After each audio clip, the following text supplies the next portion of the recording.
Now, the British High Commission in Nigeria says Minister of State for Development and Africa, Andrew Mitchell MP, is prepared to take action against those who engaged in or incited electoral violence during the just concluded general election. The High Commission, which said it deployed observers in 6 states, noted in part, and I quote, "Members of our observation mission personally observed violence and voter suppression in numerous voting locations. We witnessed and received credible reports from other observer missions and civil society organizations of vote buying and voter intimidation, the destruction and hijacking of election materials, and the general disruption of the process in numerous states, including Lagos, Enugu, and Rivers." Well, Ambassador Joe Keshi held several top diplomatic positions while in active service, including Nigeria's Consul General in Atlanta, Georgia. He joins us now to dissect this issue. A very warm welcome to this program. Thank you. Thank you for having me. Now, the first thing that comes to mind is if we're hearing the international community have to make these, I don't want to call them threats, but, having to issue these notices and advices to Nigeria, does that demonstrate Nigeria's unwillingness to tackle and take action against these alleged perpetrators? Because we're yet to see any real action being taken domestically. Absolutely. Absolutely. I've always maintained that if you refuse to obey your own rules and regulations, somebody or something else is going to force you to begin to do that. And this is a good example. Since 1999, we've always said that perpetrators of electoral malpractices will be dealt with. And if you remember this year, go on your program, your past videos, and look at how many state commissioners of police came out to warn in very strong terms how they will deal with anybody who violates the regulations. Who have they dealt with since the end of, Of course, after the presidential election and nothing was done, nobody was arrested, and the desperation of governors in particular to win their states, they became emboldened and decided to do worse things that we've never seen happen during election in this country. And the consequences of this, of all what was done, is that we now have foreign countries intervening. The U.S. has made similar statements also, to deal with those who perpetrated violence and everything the British High Commission has said. So that's the situation we find ourselves. And that begins to show you how our leaders are bringing this country internationally to disrepute. Thank you, Ambassador. Of course, we understand, Nigeria is sovereign, and that. But we're also a member of the global community. I'm aware, but I'm saying, what further action would you like to see from the international community that might be, that might be more than what they've already announced, but would still be within the framework of respecting Nigeria's sovereignty, that might get a more pleasing or a better reaction based on the outcome of the elections without violating sovereignty? No, I don't think, no. They are not violating anybody's sovereignty if they decide that they are not going to open all their doors to people from your country. After all,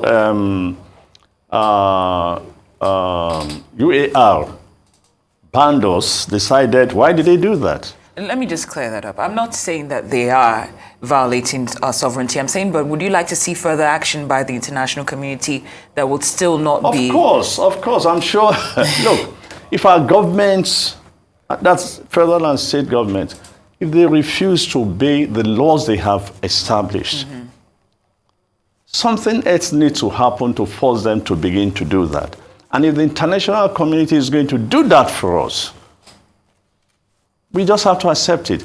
If they begin to ban, for example, because among those who violated the rules were state governors, police officers, INEC officers, and the rest. So if they begin to deal with these people, ban them from coming to their countries, and even go as far as extend the ban to their families, then people will begin to take these laws very seriously. And so next time a political leader comes to you and they say to you, go and start ringing bell at election polling units and say, look, if you are not voting for us, don't come near here. That guy would not take orders, knowing fully well that he could go to prison. But in the absence of law enforcement agencies doing the right thing in this country, somebody else has to do it for us, and that's exactly what they want to do. And this has become a very popular modus operandi for some of these Western nations, the UK, the US, especially when dealing with African countries. Now, we've seen both economic and personalized, targeted sanctions in countries like Mali. It's not only African countries. After all, they've imposed sanctions on Ukraine, they've imposed sanctions on Myanmar, and some of the countries that have gone to the extreme end of violating human rights and not allowing their people to enjoy the fruits of democracy. And I thank you for adding that to what I'm saying, because my question to you is, how much will this affect the legitimacy of the incoming government to the rest of the world? You know, first of all, we have to wait a minute to see whether the incoming government will have legitimacy to start with. And until the courts decide this, it's very difficult to anybody to talk of legitimacy to start with. Because once it has gone to court, it becomes very clear that except the court makes a declaration, the question of the legitimacy doesn't arise yet. So that's one thing. And they're also very aware, they're very aware of this, so that they have to wait and see the outcome of the, the court process. Okay, thank you. Now, one part of the excerpt of that statement, if you permit me to read, that was, the UK acknowledged that they saw the use of inflammatory ethno-religious language by some public and political figures. And an excerpt reads, "We call on leaders not just to distance themselves from this kind of language, but to prevent those who speak on their behalf from doing so in this way."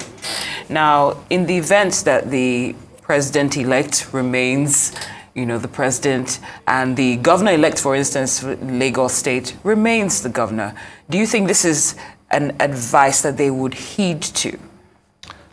Look, it's possibly for the future, because for now it's too late, the harm has been done. And bear in mind that, at least for the Lagos State governor, he has 4 more years to go. We have already been told by Ononuga that nobody should try, quote and unquote, this nonsense in 2027. Yeah. What does that tell you? Frankly, we are going to do the same thing in 2027 if you dare try to engage us in Lagos. And so you can also expand the conversation. The president-elect was in this country when the mayhem committed in Lagos took place. He never said a word. And after the election and his people won clearly, he preached for healing. What sorts of healing? The healing of the dead? What do you say to those whose marketplaces were burnt? What do you say to families who now have to bury their loved ones? All because of election. Why didn't you speak? Why didn't you speak before or during the whole exercise to calm people down? That would have made a difference. And I'm sure people would have come out to praise him, to say, yeah, this is the kind of leader. Step in as quickly as you can, calm down the situation, and not just wait after you begin to talk of healing. Healing for who?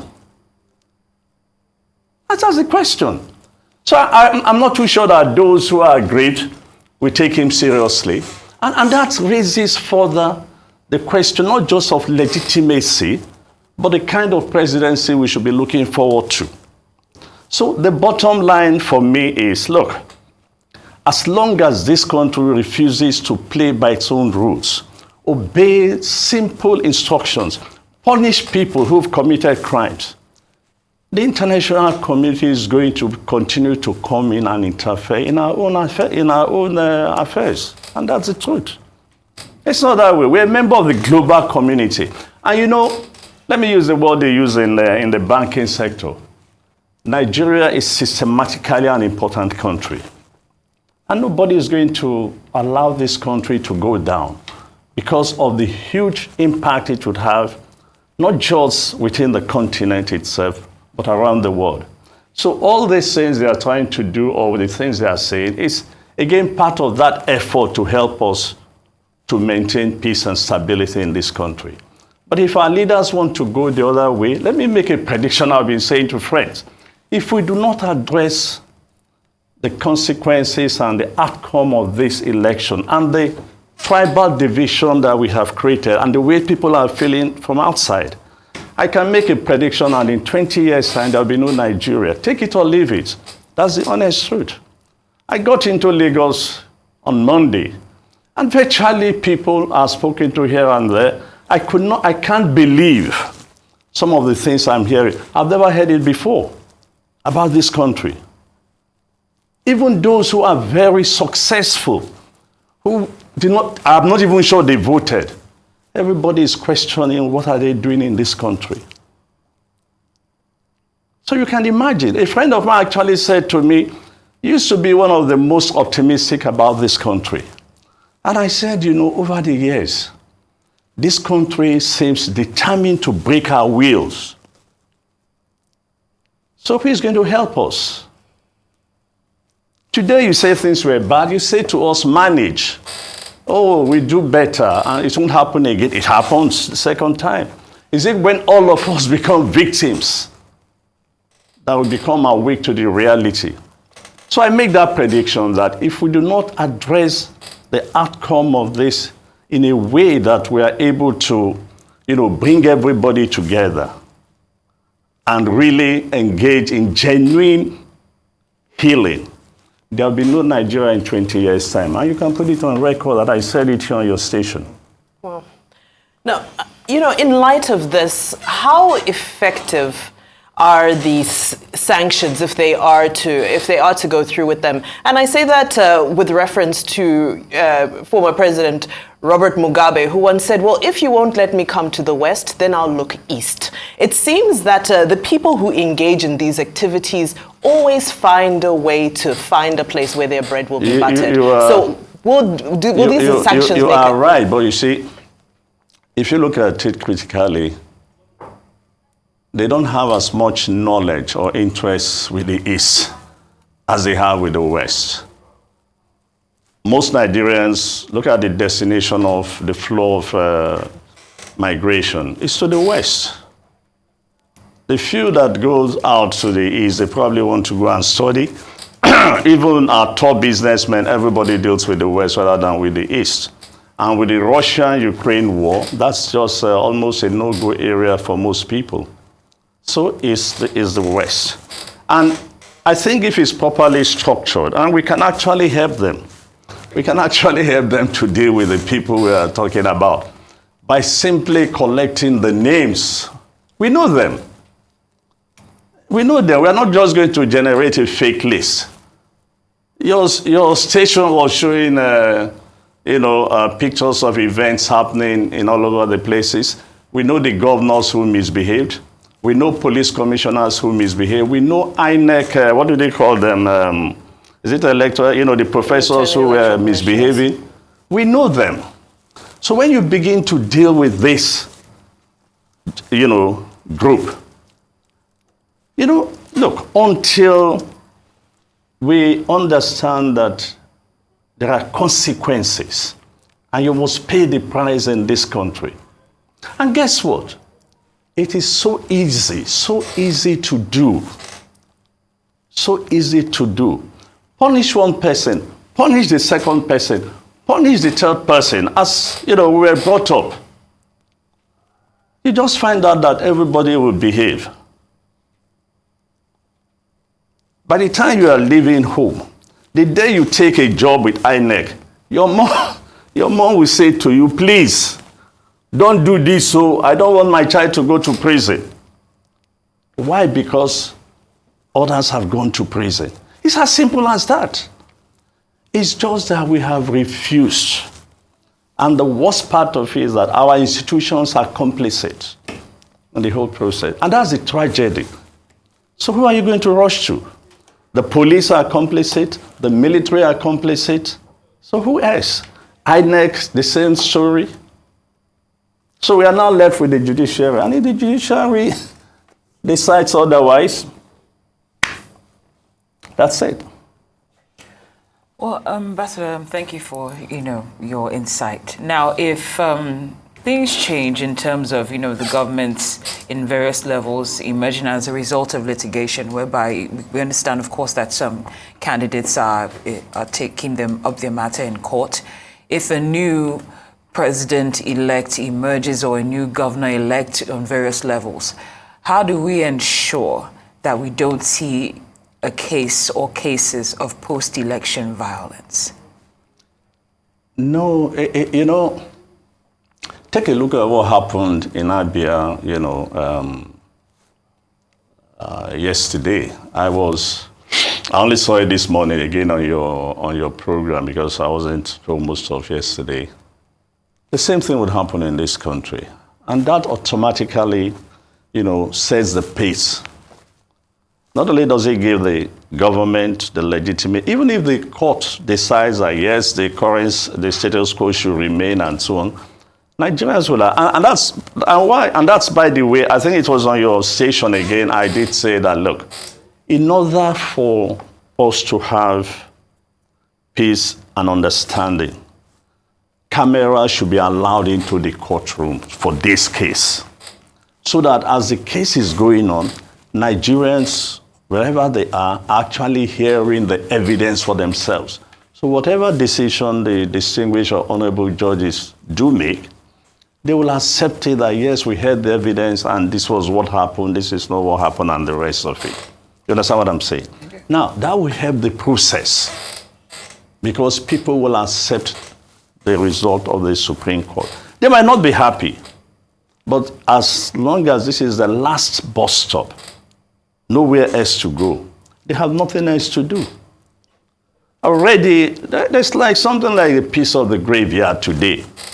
But if a judgment is given and people, whether it's right or wrong, depending on how it goes, people will accept it. But the leaders, and I think that's where we need to focus on really, the incoming leaders must just do more than say, oh, we want to build you roads, we want to build schools. No. We need to begin to define the essence of what makes you a Nigerian and what are your entitlements as Nigerians. You cannot live in a place, look, I started my primary school here in Lagos before we moved to Ibadan, before we finally moved to Abuja, when the Minister of Foreign Affairs moved. So for me, even though I'm from Delta, Lagos, Ibadan, now Abuja has been my life. And one day you tell me that I don't belong to anywhere. What do you want me to do? What do you want me to do? Those who live in Lagos, those who live in Port Harcourt are not indigenous. Those who live in Kano are not indigenous. But they've been paying tax. In centuries past, the payment of tax is your entitlement to vote. Your payment of tax is your entitlement to nationality. So you can't come in the 21st century and say, no, whether you've lived 20, 30 years in Lagos, you are not entitled to anything. And I hear people boasting that, oh, we gave them everything. For goodness sake, what did you give anybody? Whether in Lagos, Kano, or Port Harcourt, they pay taxes. And that entitles them to whatever the government gives to anybody in the state. So these are the kind of conversations our new leaders should bring on board for people to understand. It is time we define the essence of being a Nigerian. So if you live in Lagos, you live in Port Harcourt, you live in Enugu, you live in Jos. Again, for example, I was born in Jos. Just to tell you how my parents moved around in those days. And I'm married to a Lagosian. So what do you want? So you now say to me that my children don't have a right to Lagos. Our house is here in Lagos. So what do we do? We're not talking of 2, 3, 4 years. We're talking of more than 50 years. Now, Ambassador Keshi, in light of this, I find it interesting that one of the chief electoral observers was former Kenyan President Uhuru Kenyatta, who had a similar impasse in his country, in both of his elections, actually. But one of the cures, one of the prescriptions that seemed to work for his tenure in Kenya was, of course, granting his chief, his biggest opponent, Raila Odinga, a political handshake and in a sort of government of national unity. And of course, we've seen those things transpiring across the world, especially across Africa. But my question to you is, given all of this, it seems, yes, there have been invitations to say several of the declared winners have said, oh, come and join my government. Let's work together. Let's work together. No. You see, you can't say, come and join my government, and you have not actually recognized the pains and the way they feel. So what does look at someone like Ononuga, what he's tweeting. The president-elect allowed mayhem to happen in Lagos and only spoke after his party has won. Come on, we must face it. Look, at the end of the day, this is about justice. It's not about Atiku, Peter Obi, or even Tinubu himself. It's about justice. The right of Nigerians to decide who rules them. It's about justice. It's about fairness. It's about equity. No, but look, you can debate. The Ononugas of this world can create any ethnic division they want. But this is about justice. Justice. Yeah. Pure and simple, nothing else. Ambassador Keshi, you know, we could listen to you for hours on end. Your wealth of experience in this sector absolutely shines through. Unfortunately, we're out of time today, but this has been insightful and a fantastic exchange. Thank you. Thank you very much, and I hope that it works. We all do. Nigeria will work. It will definitely.